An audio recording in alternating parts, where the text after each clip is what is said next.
Hello and welcome to Country Sports TV. We're at the West Country Game Fair down at Shepton Mallet, and up on the BASC stand overlooking the main ring I found Mike Eveleigh from BASC. Now if you're a member of BASC and you've got any problems with firearms, this is a lad to see. Well, thanks Ian, thanks for saying so. Thanks for giving me all this extra work, which I'm sure is what's going to happen. It's interesting, yes, you come at an interesting time now, because I don't know if you're aware of it, they've just changed all the forms for firearms licensing. You may remember in the old days we had the firearms application form, the shotgun application form, the two referees forms and all that.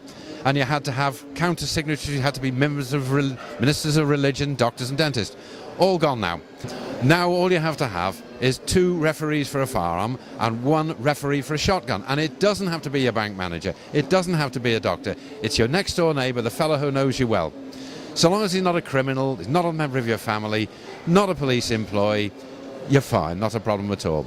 So that's made things quite a lot easier in the terms for firearms licensing, for the applications. In any case, any members of BASC, if they want any help with them, they can always give us a ring, and we've got this advice and guidance on how to complete the forms, as you can see now, which is quite a number of pages, which is quite helpful. We hope it does help. And also, go on in. Yeah, because the thing is, if you wait until your bank manager signs it, you might not see him.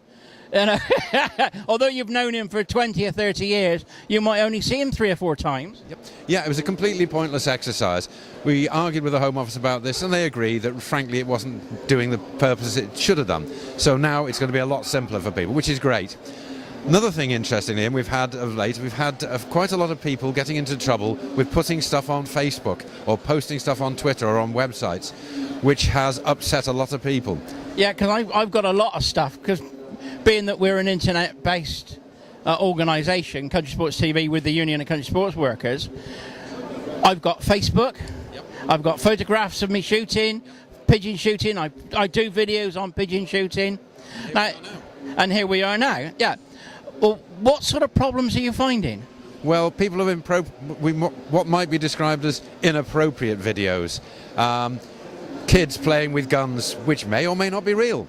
But unfortunately, of course, the police monitor these. And the next thing you know, we get a knock on the door, can we have your certificate and your guns, please, sir? And then they look into it. So if you're going to post something on the internet about shooting, make sure it's correct, make sure it's right, make sure it's not tasteless. Everybody can see it. It's not just between you and I, it's between the whole world, isn't it, Ian? As we all know, unfortunately. And the problem is with social networking sites, it's like sticking a flag up for everybody to see. Absolutely. And a lot of course, the antis read these sites as well, and the police do as well. And as I say, the result, unfortunately, has been at least one person who's had his certificate revoked. Hopefully we'll be able to take that to court and get it sorted out. But we don't want to go to court, do we? But you're quite right. You've got to be a bit careful with these sites. I quite agree with you.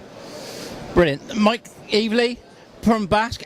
Any firearms problems with shotgun certificates, Mike Eveleigh's the man to see. Thank you very much. And thank you for all that extra work, Ian. I appreciate it. Thanks, Ian.